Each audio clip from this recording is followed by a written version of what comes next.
படங்களை தொடர்ந்து super star Rajini எந்த டைரக்டர் கூட டீம் அப் பண்ண போறாரு அப்படின்ற நிறைய தகவல்கள் வந்துட்டே இருக்கு. வெற்றிமாறன், மாரி செல்வராஜன் சொல்லிட்டு இருந்தாங்க.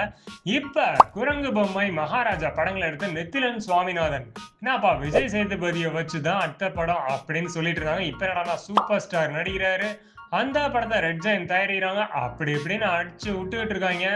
என்ன ஒரு ஒன்லைன் என்னைக்காவது எல்லா டைரக்டர்ஸ் மாதிரியும் சொல்லி இருக்காரு. சிபி சக்கரவர்த்தி கூட சொன்னாரு, தேசிங்க பெரியசாமி சொன்னாரு, அந்த மாதிரி இவரும் சொல்லியிருக்காரு. பட் அது டேக் ஆஃப் ஆகிற சூழ்நிலைலாம் இல்ல. அதுக்குள்ள சோசியல் மீடியால ஃபேக்கான நியூஸை அடிச்சு விட்டாங்க.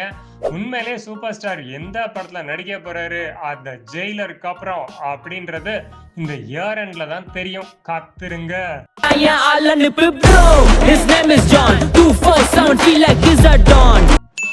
ஜியான் 64 சர்ப்ரைசிங் டைரக்டர் டீம் அப் பண்ணியிருக்காரு. சாமா நியூஸ் போங்க.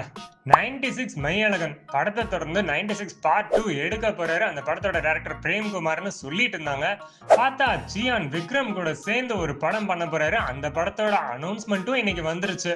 படம் செம ஆக்ஷன் த்ரில்லரா வரப்போகுதான். பிரேம்குமார் இது வரைக்கும் ஃபீல் குட் மூவிஸ் தான் எடுத்துட்டு இருந்தாரு. இந்த படம் எப்படி வரப்போகுதுன்னு பார்க்கலாம். கோவிந்த் வசந்தா அவருக்கு செட் ஆவார் மியூசிக்ல. காதலே காதலே மறக்க முடியுமா 96ல. மெய்யழகனுக்கும் அவர் தான். இந்த படத்துக்கு யாரை புக் பண்ண போறாங்கன்றத பொறுத்திருந்து பார்ப்போம். வெளியே போனப்போ யாரோ உள்ள வந்திருக்காங்க. யாரோ நம்மள வச்சு ப்ளே பண்ண பாக்குறாங்க, நம்மள பயமுறுத்த பாக்குறாங்க.